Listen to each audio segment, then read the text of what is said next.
Okay, so now we're being recorded. I am going to grant control of my desktop to Kelly. The power. Hey, look at that. There we go. Great. What just happened? I think we're good. Are we good, Kathy? I think we're good. Can you, yeah, if you can see, we're good. Here we go. There you go. Look at that. Okay, so we'll get started. As Kathy said, my name is Kelly Charlesbois, and I'm the Executive Director of TechACCESS, and we're in Rhode Island, but we are a program of HMEA, which is located in Franklin, Massachusetts. So we are familiar with Massachusetts. We do some work in Massachusetts. And I just wanted to talk briefly before I get into the actual piece of today's presentation. I wanted to talk briefly about the services that we provide both in Rhode Island and in Massachusetts. We are in the process of getting Mass Health approval. That's pending. We expect to hear within the next week whether or not we've been approved. And so we're looking forward to being able to provide a lot more services in Massachusetts using Mass Health as the billing mechanism for that. So we have a small staff here that consists of speech pathologists and occupational therapists, and also assistive technology practitioners who are certified in our field. So we do provide evaluations, consultations, and training, and we do that in a variety of areas. We have just our overall assistive technology, which looks at supporting folks who have difficulty with reading and written language, maybe performing tasks in a workplace environment, or supports that they may need with secondary education. And we also have augmentative communication consultants on staff who are speech pathologists who work with individuals who are nonverbal or have limited verbal ability. So we cover the entire spectrum of assistive technology services. We do offer a lot of professional development as well. So you'll see the website listed on this slide, and that professional development runs here throughout the course of the year. However, any training that we have or that you might need us to create, we can bring on site to you wherever you are. So that's one of the benefits of what we do. And then we also run an annual Assistive Technology Conference that happens in Rhode Island every November. It's a 2-day event. This year it's scheduled for The conference has been muted. Hold on, folks. The conference has been muted. The conference has been unmuted. Sorry about that. If you've got background noise, please mute yourself. You should be able to do that.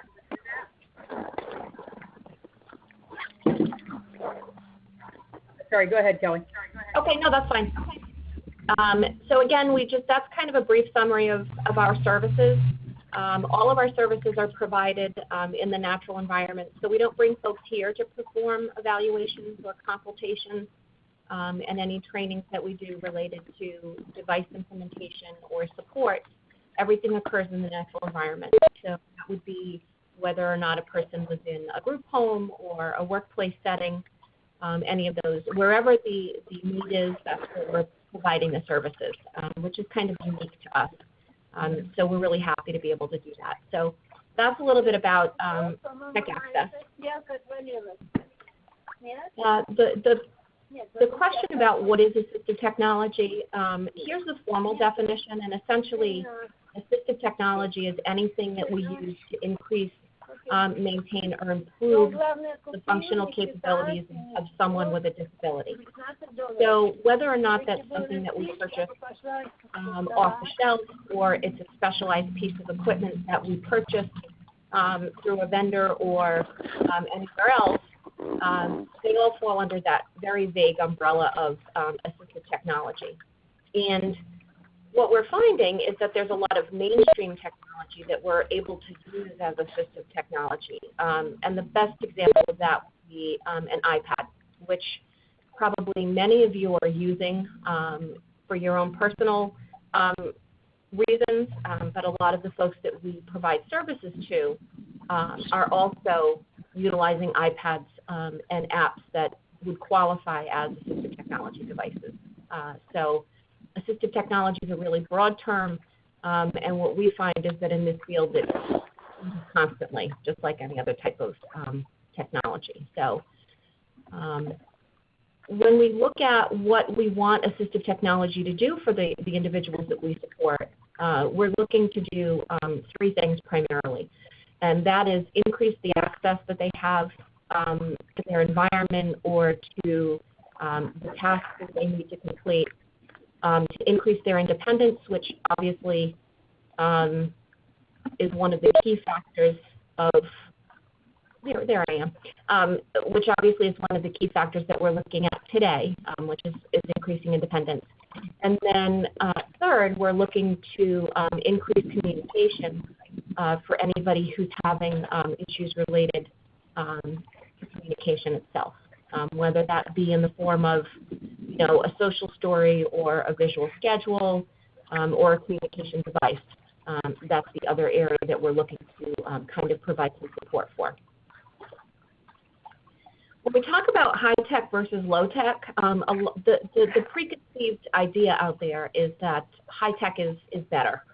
So we have lots of people who think that the more bells and whistles something has or the more things that it can do, the better off we are with it. And so when we talk about low-tech versus high-tech, one of the things that we'd like to point out is that most folks that we're working with are using a combination of both low-tech and high-tech. Low-tech tools themselves are usually more readily available. They're more readily available and they're easier for folks to manage more independently. The second point about using low-tech versus high-tech is that training needs and what we would consider a learning curve are much less significant with individuals using low-tech, and clearly the higher tech they get, the more support people generally need. That being said, we live in a very tech-savvy world, so some folks that we support need less training than others, and some teams that we work with who are supporting those individuals need less support than others. So it's definitely a variable thing. And then as I mentioned, what we like to do is a tiered approach to assistive technology, which is using... The conference has been muted.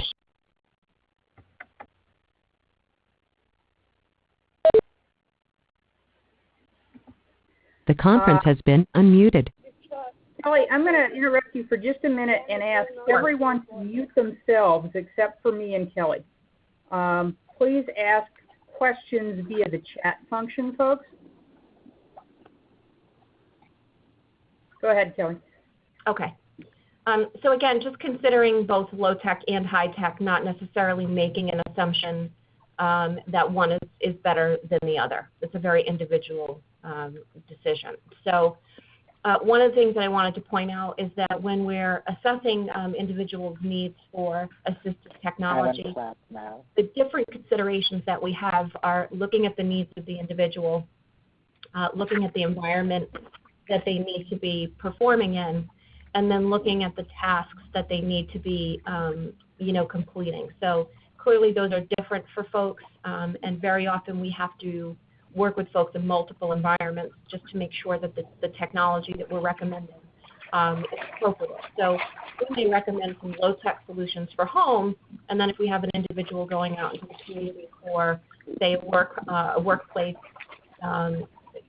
performance issue, we might look at some higher tech or some different tech that people would need in order to complete those tasks. So again, everything's very individualized, and based on the needs of the individual and the environment that they're in.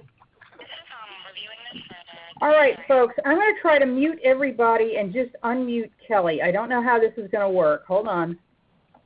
The conference has been muted.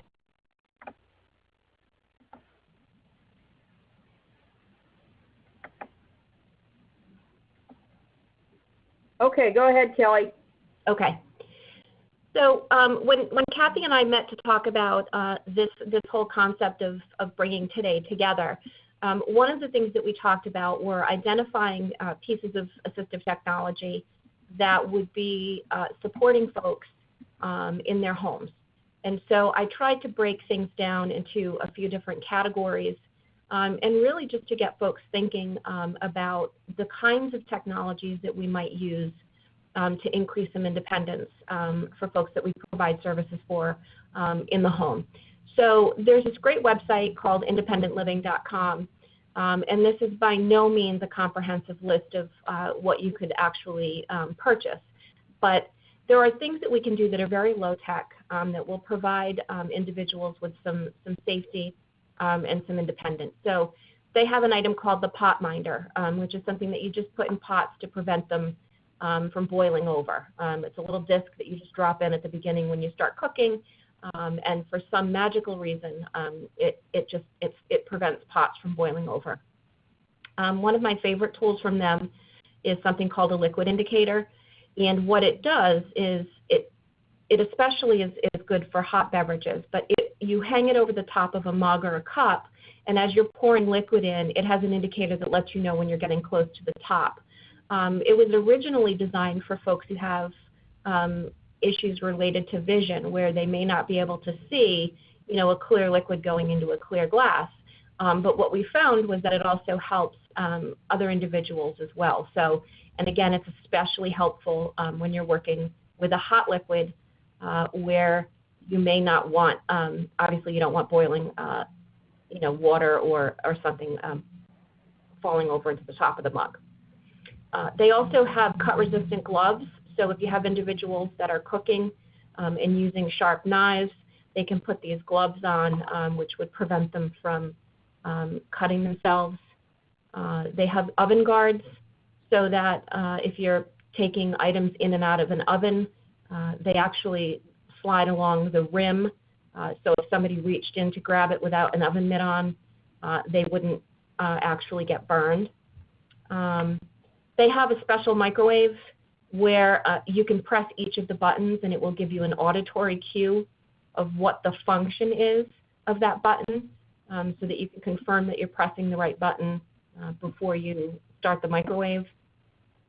And then there's some very low-tech items that you can use in the kitchen. For example, you can use color-coded measuring cups and spoons.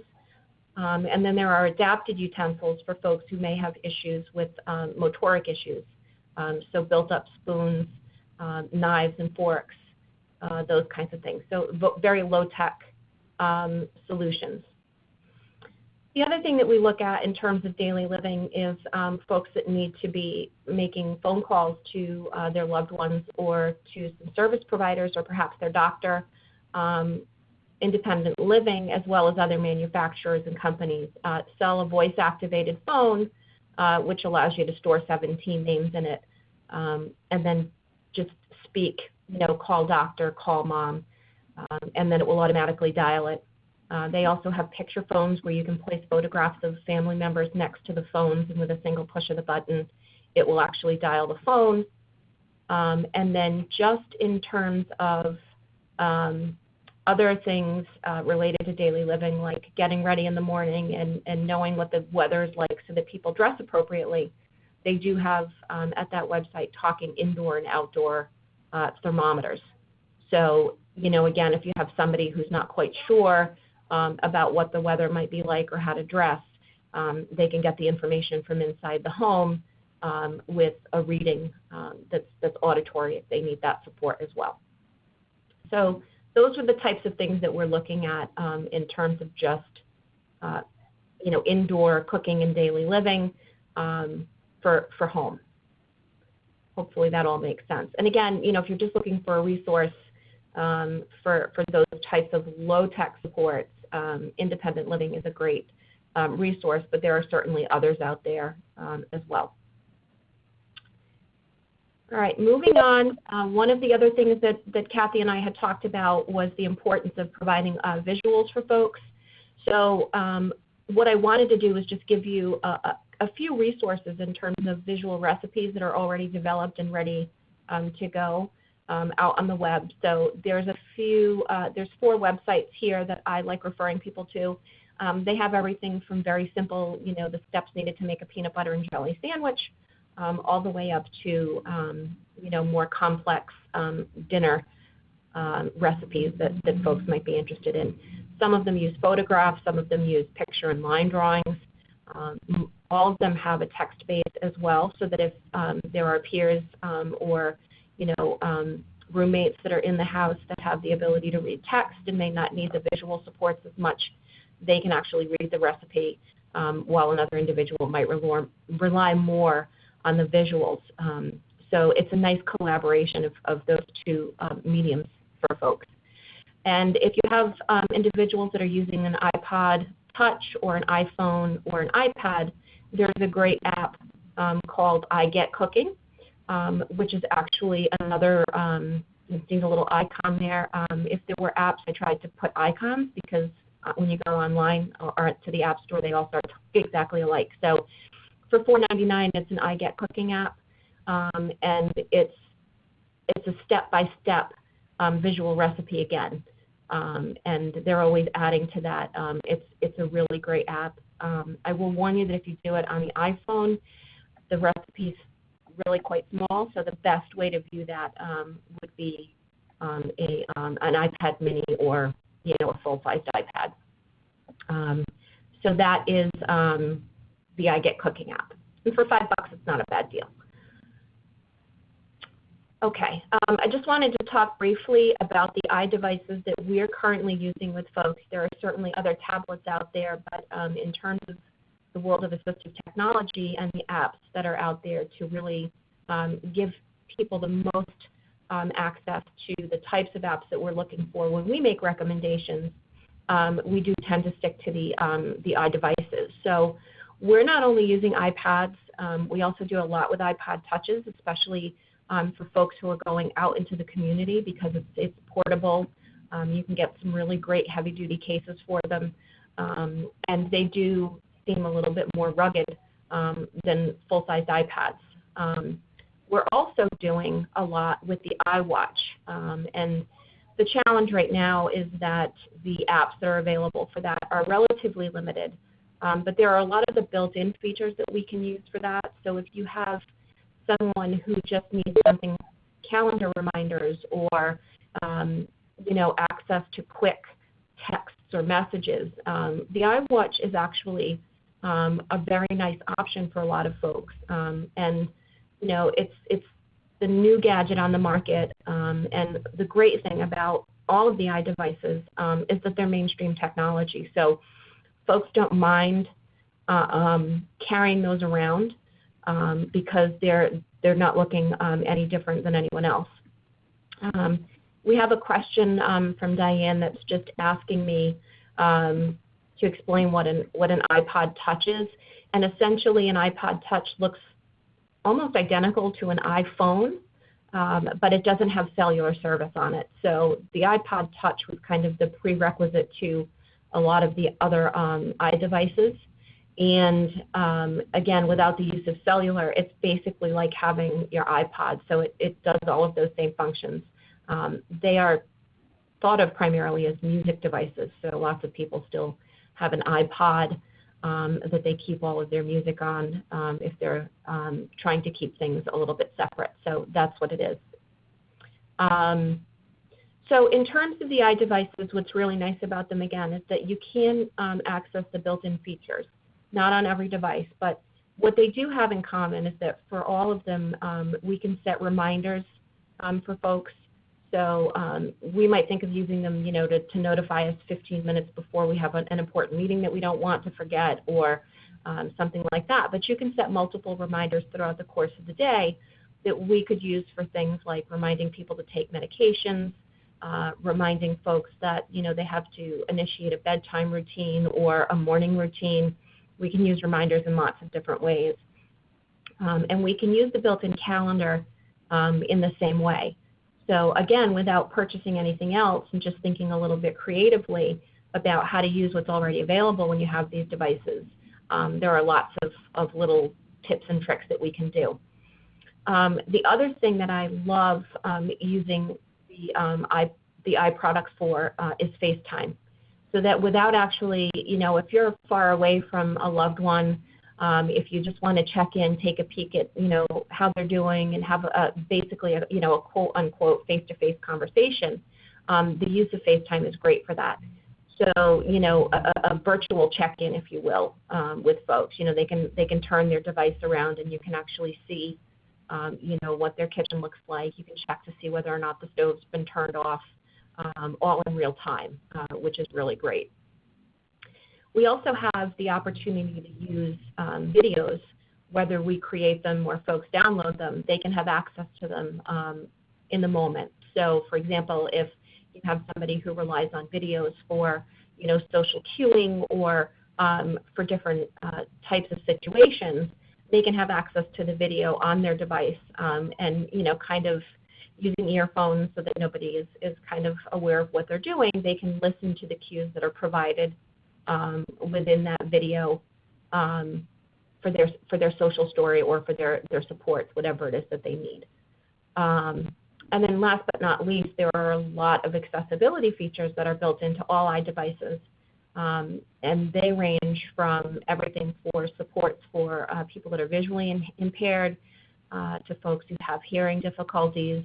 And a lot of things are now being built in for individuals with motor disabilities as well. So a lot of things, again, that we can do with just the built-in accessibility features. And I wish I had more time to go into that. We do an actual 2-hour presentation on just tips and tricks for using the accessibility features that built in, but that's kind of just enough to get you thinking about how to use the technologies and the settings that are kind of already built into devices that many folks are already using.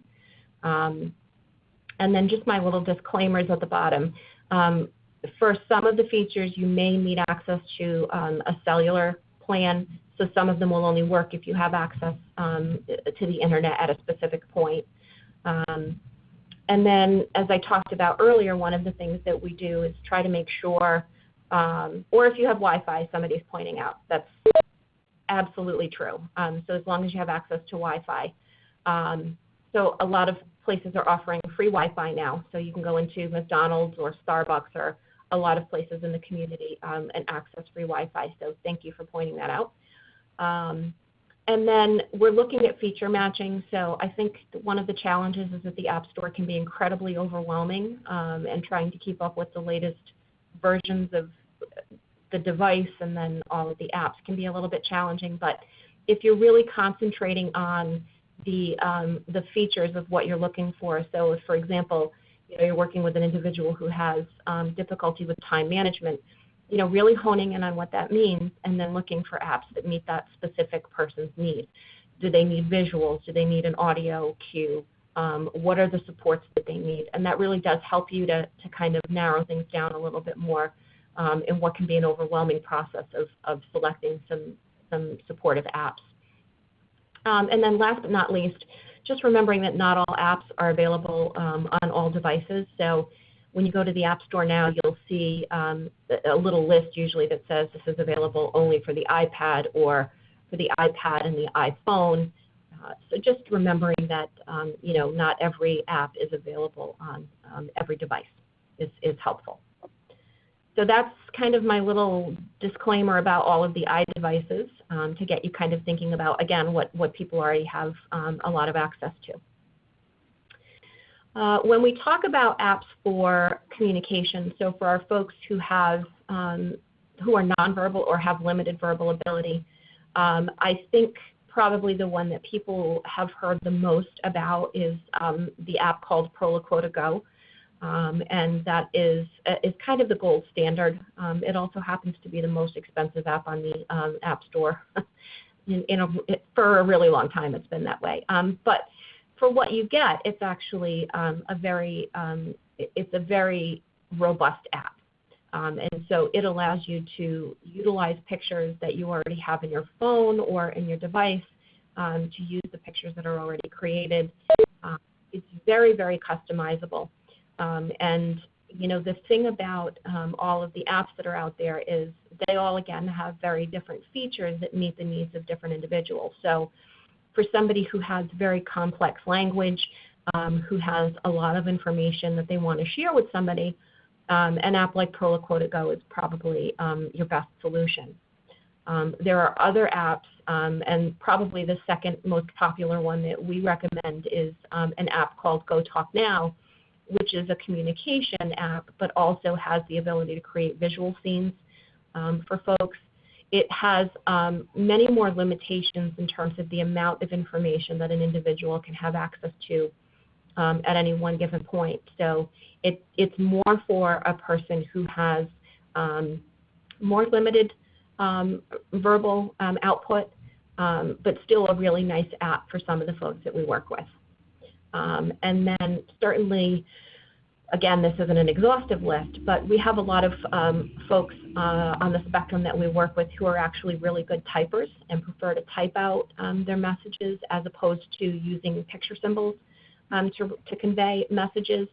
And so if you have somebody who's really very proficient at typing and would be able to type out a message and then have it spoken for them, there's an app called Assistive Express for $24.99 that lets folks do that. No bells, no whistles, essentially an on-screen keyboard. You can change some of the parameters of the speech output, but it's essentially I type and I have a way to express what I'm saying via that mechanism instead of photos or icons. So that's my very, very brief overview of apps for communication. Again, we do, full-fledged evaluations that take 10 or 12 hours to identify the correct one for folks. But in terms of finding apps that are kind of just representative of the three types of communicators that we're generally working with, that was the basis for the selection of these in particular. Moving on, we also look at apps that support scheduling and social stories. So this is really a pretty good representation. I think it's always challenging to kind of call a list of hundreds and hundreds of apps down to a few that you can talk about in a couple of minutes. But you'll see that there are lots of different price ranges. We go from free all the way up to $150. And the saying that you get what you pay for is generally true with apps. But I think, again, if you start to look at the nature of the apps that are here, the biggest difference is the amount of support that they provide for an individual. So, again, if you need something that's just a straight out, checklist for what a person might need to do throughout the course of the day, you could probably look at something like the functional planning system, which is $4.99 and essentially allows folks to kind of go in, create a list, a daily, weekly, monthly list, and then be provided with some supports to kind of make their way through that throughout the course of their activities. If you have somebody who relies more on videos as opposed to just pictures, there's an app called Video Scheduler that goes for $12.99 in the App Store, and that allows you to either utilize videos that are already in there or create your own videos to allow folks to kind of make their way through their schedule, or again, if they're in a social situation where they may need some support and some prompting, that's another possibility. Somebody's saying that we've used Daycape, and one of the things you've struggled with is getting your son to use it. He loves technology, but the only thing the app did for him was extend the time it takes to do a task. I think that's true. When we look at supporting folks that are kind of struggling with completing a task, it can be very challenging to kind of inject another layer into that, which is, okay, stop and check your device and see what the next step is. It's really kind of, again, I think that's why there are so many apps that are kind of out there, and I think it's finding something that appeals to somebody from both a visual perspective, the amount of feedback that it gives to folks. They may need auditory cues. Some some people find auditory cues extremely offensive, and so we need something with more of a visual cue. Are we having some technical difficulties, Kathy? I think we may be having some technical difficulties. Talk a second, Kelly, and let me see if your mouth is moving. Okay. Am I moving? No. I'm going to ask you to turn your webcam off and turn it back on. Okay. Is it just Kelly's screen that is a problem? Can people see the slides? Anybody type something in the chat. Okay, Nan can see the slides. Okay, go ahead, Kelly, try talking. Okay, are we back? Okay, all right, Max, are the slides still gone? Okay. Max is having difficulties, but it looks like it's just Max. So, Max, I'm going to ask you to play with your controls a minute and possibly, if you have to, leave the conference and come back in. All right, people are saying Kelly's back. Here I am. Okay, go ahead, Kelly. Okay. So again, to the point that folks, there's not one app for everybody, and I think that's probably the biggest challenge for us as evaluators is there are subtle difference in each one of these apps and each of the apps, that I'll list for you today. And if there were one scheduling or social story or communication app, it would be great. It would certainly make life much easier. But again, people respond very differently to things, and especially with the iPad.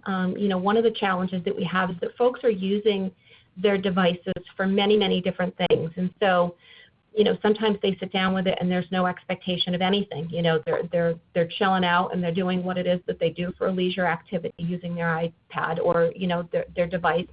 And then other times when we use it, we're putting demands on them or they're expected to complete a task in a certain way. And so I think that's also a challenge when we're talking about a device that does so many things. And so my suggestion, if you find that you're using an app that's not working for a specific task that you're looking to support, I suggest that you try another app that may have a different feature. I am a voracious reader of all of the reviews on apps because what I find is that people are willing to share both the positive and the negative of what they've learned when they've used an app with somebody. And especially when we talk about folks that are, in the world of autism, we all recognize that there's a lot of variables that impact the way that an individual is using an app. So somebody's asking me the best place to read the reviews. And yeah, in the iTunes store is the best place. If you go to the actual app store and you look at, say that you looked at any one of these things, the visual schedule planner, if you put that in the search box, one of the things that comes up, you'll get the little icon on the left. It will explain to you, who the app developer is, how long it's been around, what devices it's available for. And then one of the things that you can look at is the reviews. And again, people are just really honest. And I really rely on those a lot in terms of determining whether or not it's a good idea to kind of go ahead and make a purchase. A lot of the apps will offer you a free version or what they call a light version. So for example, the CanPlan app that I've mentioned here is a free download, but then if you decide that you like to use it, you can get a paid version of it that allows you to do more in terms of the number of schedules that you store in it or those kinds of things. So I always look for apps that have a free version first so that we can try it with individuals before we purchase it. But certainly reading those reviews is really helpful. I just mentioned quickly, Kelly, is that frequently during Autism Awareness Month, they have sales on these things. Sometimes Absolutely. They're discounted heavily. Yes, they are. And there used to be these great apps that allowed you to kind of go in and monitor what was going on sale every day. 6 years ago when the iPad first came out, I had 4 apps on my iPad that I would check every morning, and it would say to you, here's what's free today, or here's, what will be discounted. And over the years, those have disappeared. But definitely, to Kathy's point, during Autism Awareness Month, you can definitely find some, even just a Google search of, free apps or discounted apps for today. You may be able to find something, but yeah, interestingly enough, those have vanished over the last few years. So, and again, these are just suggestions. So, but hopefully they're a way to get you kind of thinking about looking at the features of each of these apps, and then deciding whether or not they meet the needs of the folks that you're working with. So that's apps for scheduling.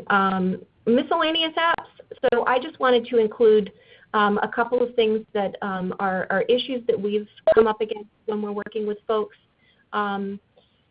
So things like Money Trainer, using, looking at ways that we can kind of prepare both the younger and the older individuals that we're working with to utilize money, to make change, those kinds of things. There's a great app called Money Trainer. It's $20. There's a great app called the Dream Pad that actually, this is relatively new. You purchase this pillow from this company called Dream Pad, and then you can actually download an app, and what it does is it works in conjunction. You put it inside of the pillow, and it provides listening, basically relaxation audio for folks as they're trying to either just kind of decompress from a situation or as they're preparing for bed. So I just found that really interesting, threw it in there so you guys could take a peek at it. The functional planning system I mentioned in the previous slide, but it's also here for some reason. Shopping lists, getting folks to create shopping lists. There's a great app, this Shopping List 3 for 99 cents, that allows you to actually take pictures of items. So instead of being a visual text list, you can actually take photos of items that you need, which if you didn't want to purchase the app, we do have some folks that kind of do that, and they just store them in their photo roll, their picture roll on their iPhone or their other iDevice, and when they get to the grocery store, they just scroll through the photos to make sure that they've gotten the things that they need to purchase at the grocery store. So if you don't want to purchase an app, you can always just use your camera. Quick Cues and Everyday Skills are apps. The Everyday Skills is just, it's a little bit pricey. I consider $50 pricey. But it's a great way to look at the kinds of skills that folks are engaging in for just their daily living tasks. So that's that. Quick Cues is basically a way for you to go in and create either visual or audio cues that folks might need to complete tasks. And then Living Safely is an app that allows people to look at safety that occurs in the home. So, what to do in safety situations, create scenarios, and then allows folks to see those kind of play out, and really provides an opportunity for a conversation about safety at home. So those apps are there as well. Okay. So in terms of things to consider, obviously we're looking at access to the internet or Wi-Fi. Staffing levels is important, and whether or not those staff have any training needs related to either the device that an individual is using or to an app that folks are using, so that they can create those social stories on the fly or do what needs to be done in terms of setting reminders and cues, thinking about those kinds of things. Having some clear expectations about what you expect apps to do and how you expect them to support folks that you're working with. And then it sounds like a lot, but I always feel like an implementation plan is really important.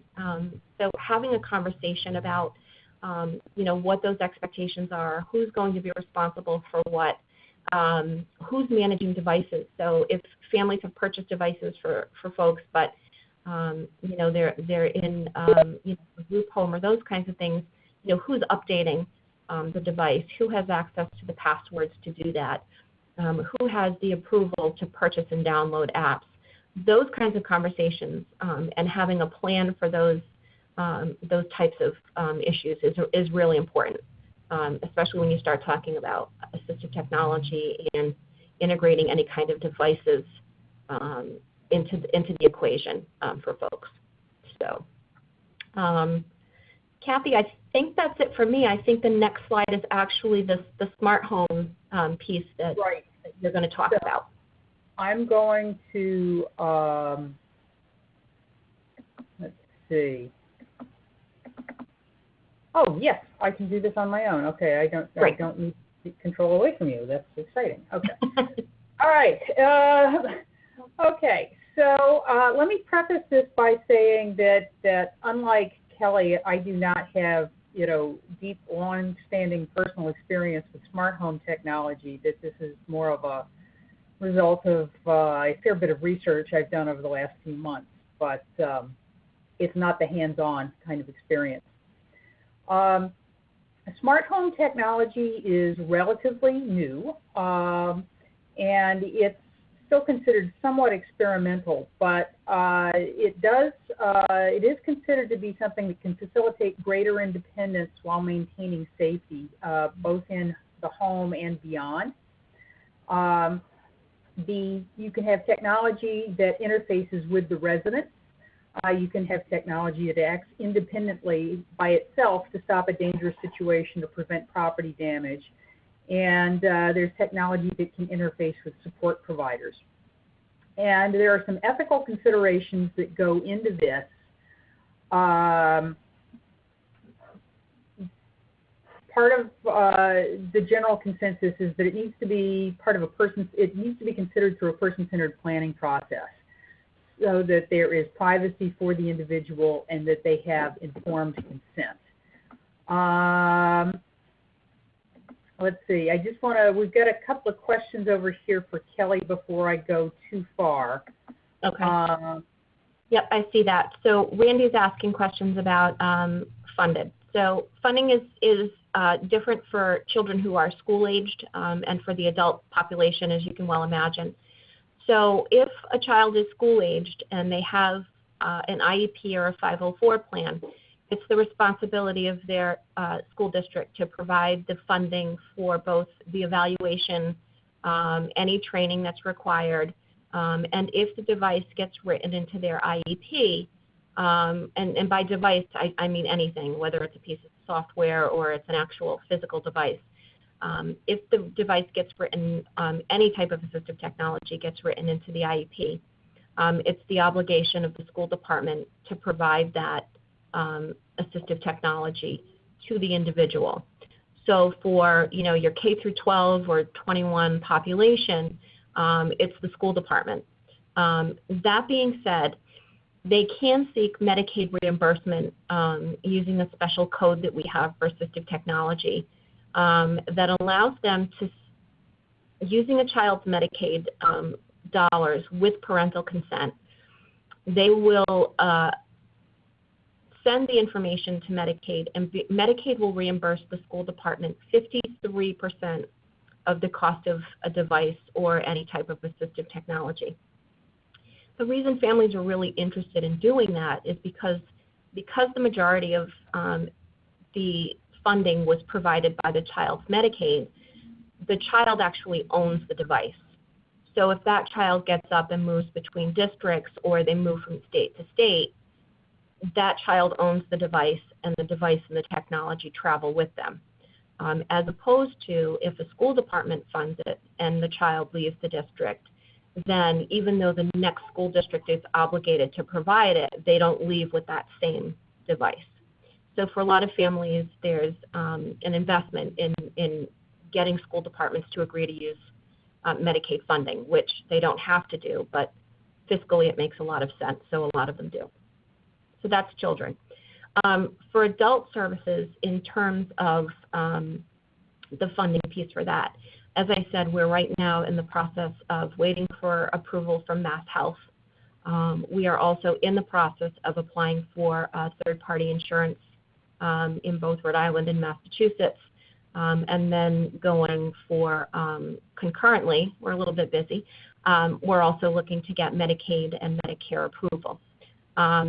Outside of that, the major funding stream for the adults that we provide services for are through Voc Rehab. And so we are working with individuals who either need assistive technology or communication supports to go to post-secondary training or to be successful and gainfully employed. So Voc Rehab provides most of the adult referrals that we have. And right now, if folks are not receiving funding through Voc Rehab, the only other option that we have is private pay, and that's why we're looking to get the third-party insurances straightened out for adults. So it's a little bit more restricted right now, the way that we have things, but certainly we're hoping to kind of ease the burden on that a little bit for families, because funding is obviously a barrier for a lot of the adults that we serve. So I hope that answers your question. Just let me know if it doesn't, Randy. Diane's question is there a simplified device that's available for an individual who doesn't have the motor skills required to navigate a more technical device? So the quick answer to that, without knowing a lot of the details, would be that if the only issue related to operating a more technical, a more technical or complex device is a physical access, the first thing that we would do is look at whether or not we could do something to improve the physical access. So we might use something like a stand or a mount or a pointing tool like a stylus, whether or not it's a regular stylus or an adapted stylus. If it's something like absolutely, no motor skills, if we're talking about somebody with some really complex motor needs or physical needs, we might look at an alternate access method like a switch or eye gaze. So with the limited information that I have, my suggestion would be that, before we say somebody can't operate a device because of their motor issues, that we look at whether or not we can find an alternate way to access a complex device if, in fact, a complex device is what they need. So I hope that helped, Diane. Okay, thank you, Kelly. Okay, so let's see. Where am I? Okay, so interfacing with the residents. Technology that interfaces with residents. And some of this I'll go through reasonably quickly because some of it Kelly already touched on, including scheduling, checklists, step-by-step directions such as daily tasks or recipes.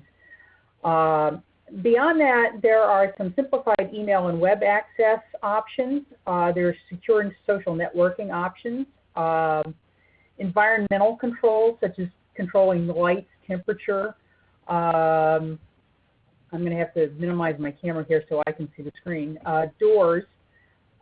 There are options for navigation for independent travel in the community. There are apps for decision making, for answering questions, and there are options for dispensing medication and taking vitals. So some examples of this with scheduling. AbleLink is sort of a top-of-the-line system for a lot of these things, and they have a very broad menu of options, many of which can interface with each other. And as Kelly said, you get what you pay for, so the more bells and whistles you want, the more it's going to cost. Again, there's functional planning system at $4.95. It's not all things to all people, but it gets you in the door. Touchscreen Solutions is sort of a middle path between the two. It is a customized tablet. They will do an assessment, decide what to load on the individual's tablet. It is delivered to you. It's not an app for a tablet you have. It is a dedicated tablet. I believe the tablet's about $200, and then there's a monthly fee, I think, of about $99. Is that about right, Kelly? The last I heard, the monthly fee was lower than that, but it's been some time since we had that. one of the things I want to point out about TouchStream, if you don't mind me stepping in for a second, Kathy, is it does also come with, basically it comes with a couple of things. One, it can actually use Bluetooth to connect to a wireless scale. And then it also has the ability to, if somebody takes their blood pressure, it has the ability to record that information, and it also has a med support system. So you can actually use QR codes, and individuals can hold the vial up to the camera in the tablet and verify that they're taking the correct medication. So what's nice about that solution in general is that on the back end of the tablet, it's tied to a website that anybody at any point can edit. So if, for example, there's a change in the meds and, the nurse isn't scheduled to go out to the group home for another 2 or 3 days, she can log into the website, put the med change in, and it uploads into the tablet immediately. So information can be put in either from the tablet itself or from a website that you can give access to different people to. And so for something like the blood pressure cuff that it has, or for the scale, you can set parameters that say if this individual, gains or loses X number of pounds, notify the following people.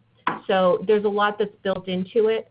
And I believe when we talked to the representative, it was around $60 a month, but that was some time ago. And they may have different packages as well, but there is a monthly fee involved with that. Yeah. And you'll see that there are a number of things that show up in more than one place on these slides. Right. And, TouchStream, I was blown away by the demo that I went to. Thank you for suggesting it to me, Kelly. You're welcome. There's another app called Things from Cultured Code, which is, I think, about just under $10. And it's not designed for people with disabilities. It's just a mainstream app, but it's extremely well reviewed. Again, step-by-step directions, visual impact, another one from AbleLink, and functional planning system again. And then under simplified email and web access, there's something called Endeavor Desktop Pro from AbleLink. Now, I'm very excited about something I just discovered called Community Ties under Secure Social Networking. It's similar to Facebook in the sense that you can have a social wall where you can communicate with people in your network. You can message lots of people or just a single person. There's a calendar function. You can upload files, but it is completely secure. You can't find anybody by searching on it. The only way somebody can join is to be invited. And this is the only one I really do have some hands-on experience with. I've started using this with my son's network at his day program, his group home, family, and also what I call our team to carry on, the backup guardian, the lawyer, etc. And it is just a wonderful thing. And it means I've been able to do things like upload on there the special needs trust. And no, the group home manager doesn't have access to the special needs trust, but the team to carry on does. And if something were to happen, they could simply go on there and access it. Let's see. So that's very exciting. Now, technology that interfaces with the residents, some more examples. Environmental controls, again, controlling lights, temperatures, doors, etc. There's a company in the Midwest called Simply Home, which will do things all over the country. And they have some fairly elaborate control systems above and beyond this. But again, this allows somebody, for instance, who may have a lot of physical mobility issues to do environmental controls from a wheelchair or from a Bluetooth device. Another example of environmental control might be an RFID wristband or a key fob. This is similar to what you'd see in a hotel with a key card, except it's built into a wristband. And so as under home and community-based services, as we're moving to residents of group homes need to have locks on their bedroom doors to be able to access them, this might be an option where somebody wears a wristband that opens their door and only their door. And so their housemates don't have access. Another example, going on to navigation, again from AbleLink. This is pretty exciting. This is a GPS system that provides verbal and visual cues, and you can train somebody to navigate, a bus route through the community. This is how you get to your job. This is how you get to the fitness center. And it's providing cues all the way along, up to and including you do not get off at this stop. The decision making, Smart Steps is a new app. It was developed by a special education professional in the Midwest. It uses decision trees with a Q&A ability. So an example might be, I want to talk to somebody. And it would ask questions about, what time is it? Who do you want to talk to? Do you think they're going to be awake? Or it might be, somebody wants me to give them personal information online. And it will walk you through questions there. And it will get to the point where either you've resolved the problem and it says, great job, you solved your problem, or it will say you need to call somebody. And the free version, it only has 8 built-in decision trees, and that's as far as it goes. For $4.99 a month, there's a version that will save your contacts like a panic button and also gives you the ability to create your own decision trees and share them with other people through a network. And let's see, on a far more elaborate level, there's something that's not out yet but is coming called Identifor. And this is literally, it's smartphone based. You can ask it questions. So it might be, I want to make tacos. Tell me how to make tacos. And it would come out with a recipe, and it could put ingredients on your shopping list and remind you to go to the store when you get off the bus. I don't know what this is going to cost. I know they're in the process of loading 3,000 plus different questions and answers into it. But it should be coming out probably within the next 12 months. And this is a good point to mention that for a lot of what I'm talking about on the MA Autism, or the MAHousingThinkTank.org website, there are short videos on a number of these items, including Identifor. Kelly also already mentioned the ability with TouchStream to test blood sugar, your weight, blood pressure.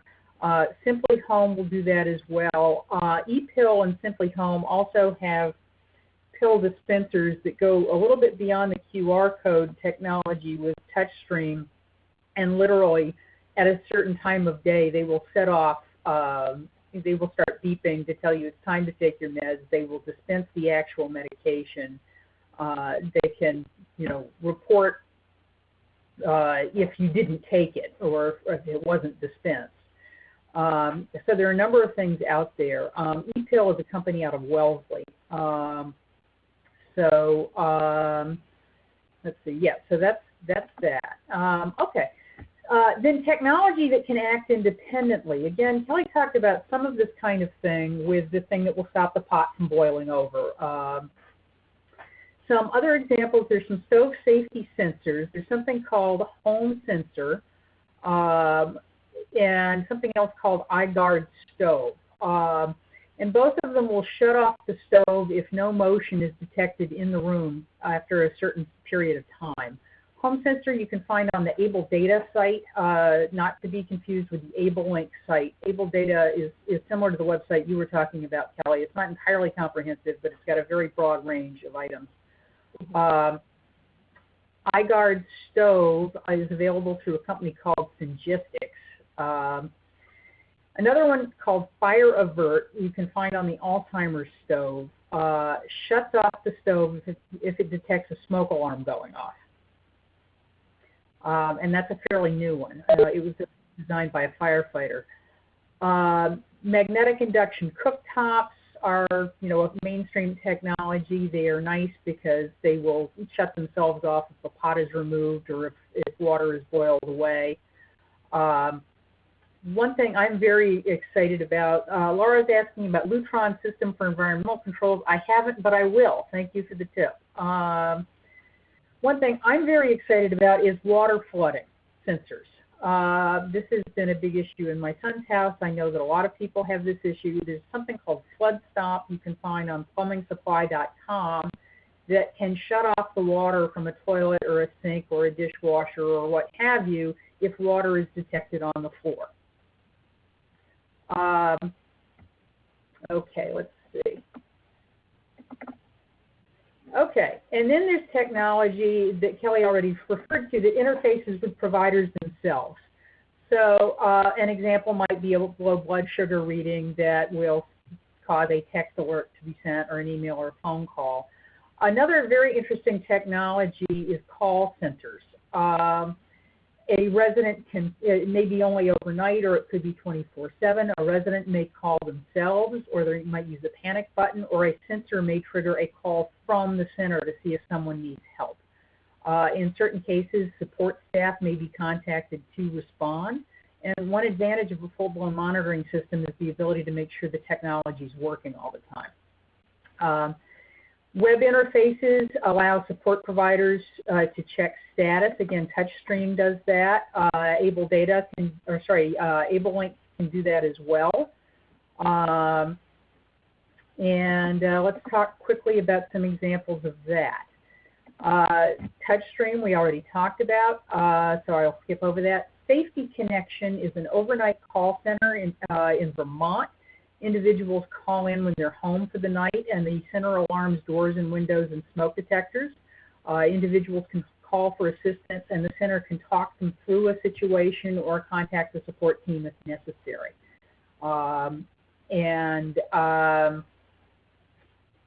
Let's see. Okay. Simply Home, we already mentioned.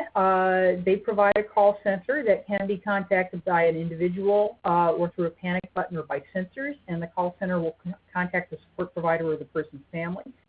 And then Night Owl Support Systems is very interesting. They use an array of non-camera sensors connected to an overnight monitoring station. So they deliberately set about to do something that would not use cameras, but they will respond to alerts or calls, or contacted again. If they sense that a smoke detector has gone off or that there's water leaking. What they do depends on the person-centered plan for the individual. Let's see, and then putting it all together. There's a service provider in Colorado called Imagine, and beginning in 2005, they started what they call their Smart Homes Initiative. The residents use AbleLink technology for scheduling, step-by-step directions, web surfing, etc. And if you go to the AbleLink website, there's a lot of really interesting videos. In the initial smart homes, the interface with the provider, they used a homegrown project with programmable logic controllers. They said this is not something anybody would ever want to reinvent. In their newer homes, they just use the Simply Home technology. They're also implementing technology to train the staff, to communicate among staff, and to track medication. And that's all I've got. So if folks don't have any other questions, or please folks weigh in with any other questions now. All right. We ran 4 minutes over, but I think, any recommendations for CCTV systems? I don't know enough to answer the question, but it sounds like Laura Shrestha has an answer. Go ahead, Laura. I will unmute you. Hold on.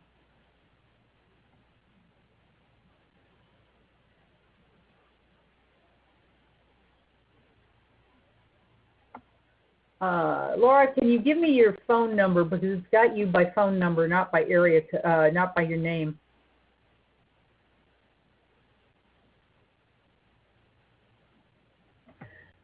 In the meantime, Randy, who funds the ATUs in a group residence? There's $1 million question. Yes, that is $1 million question. I can tell you what our experience has been with that, and there are a couple of different mechanisms that are used. for that. Sometimes they're paid for privately. If an individual has access to funds or a family chooses to do that, that's obviously always an option. Some of the group homes that we've worked with in Rhode Island have access to funding that kind of seems to come and go, and I'm not quite sure how it works, but individual group homes have also paid for assistive technology. If it's an older individual who is in need of a communication device, then what usually happens is, even if we're looking for a funding source for the actual evaluation, we write evaluation reports that indicate medical necessity for communication. So if it's a communication device, usually it's the individual's Medicaid or Medicare that comes into play as far as paying for the equipment itself. It's tricky. As I said, funding in the adult world is a little bit more complex than it is for our school-age kids. But there are some funding options out there.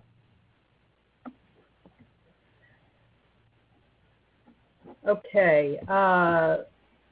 Laura Shrest, I'm going to unmute everybody for a minute. The conference has been muted. The conference has been unmuted. Okay, Hi, Laura, go Laura ahead. The one talking right now, I promise.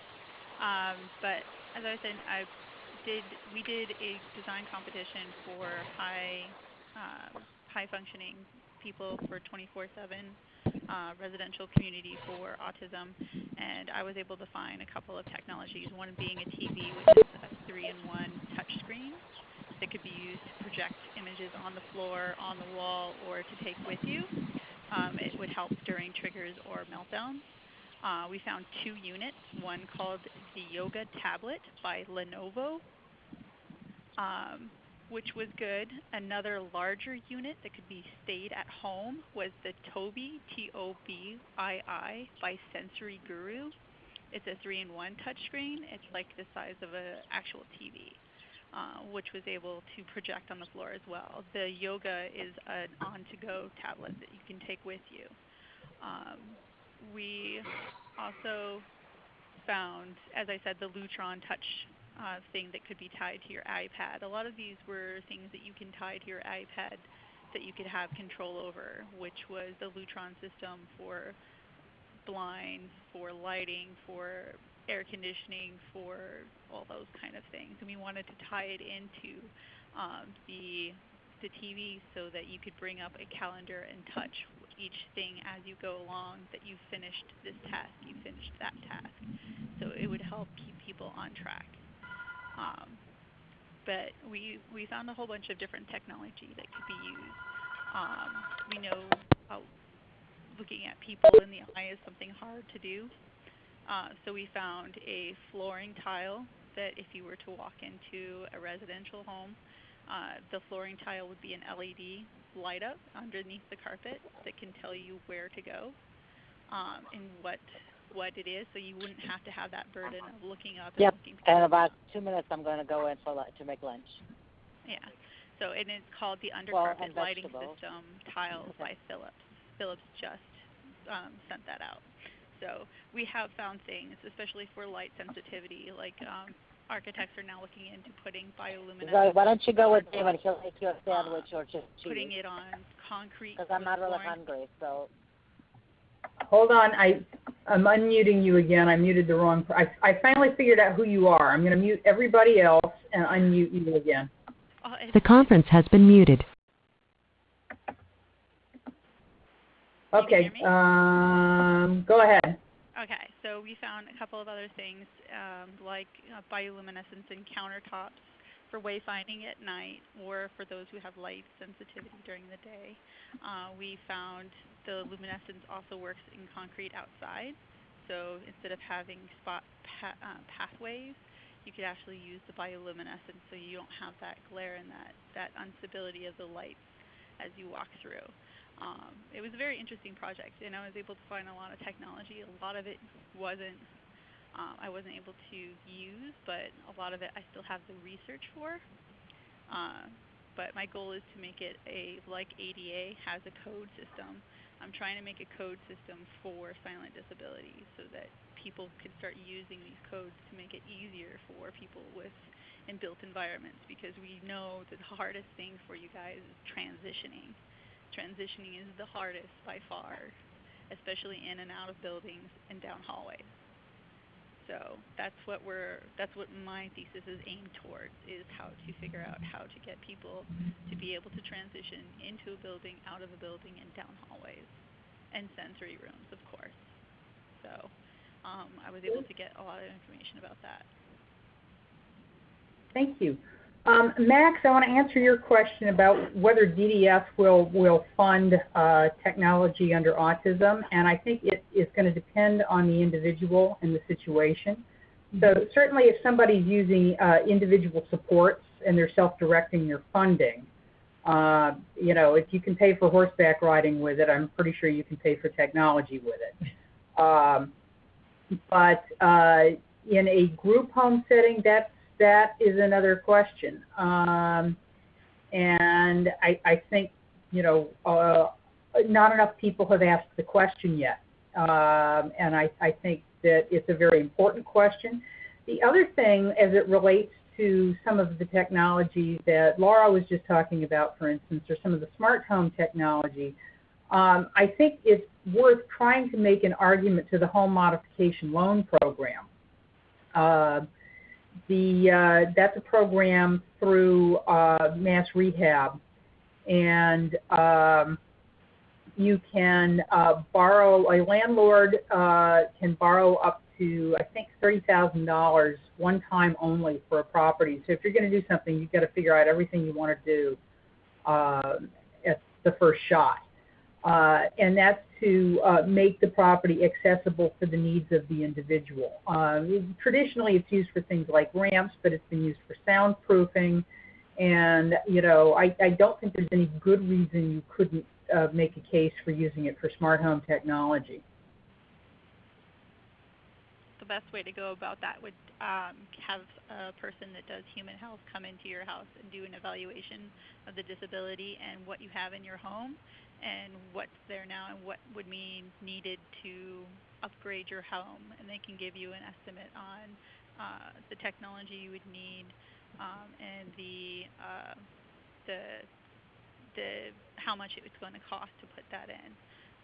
I've done that for a person with MS and doing a couple who has dwarfism now, but mine was for autism for the design competition. So it would be a design matrix. Let's see. Okay, two things. One, quickly, just home modification loan program. Bear in mind that's a loan, not a grant, and you do eventually have to pay it back. If you're a landlord who's not a family member, you start paying back immediately, and it's at 3%. If you're a landlord who's a family member, it's 0%, and you have to pay it back when the title of the property changes, I think. Nan Leonard is asking Laura Shrestha if you have any written information on that. Laura, if you're willing to get that to me, I can get it out to participants. Or actually, the 24/7 thing that I sent you a couple of weeks back. Right. I mean, okay. I will. If you're okay with me sharing that. Yeah. It was a design competition for Autism Speaks for House to Home, so it's fine to share. It has a lot of the research that we did. It doesn't have all of it, but it has a lot of the technology that I looked into. Not everything, but I'm going to be at the meeting on Saturday, so if anybody wants to see what it is I'm trying to do, I can talk after the meeting. So. All right. All right. Okay. So we're 15 minutes over, so I'm going to suggest we go ahead and wrap it up, and I should have the slides up and the recording of the webinar both up on the MA Autism Housing Think Tank.org website. I think it's MA Housing Think Tank, sorry, .org website by tomorrow. So, and that's about it. And I will also send an email to folks with that information from Laura Shrestha. Okay. Thank you very much for participating. Thank you. Take care. Thank you. Bye-bye.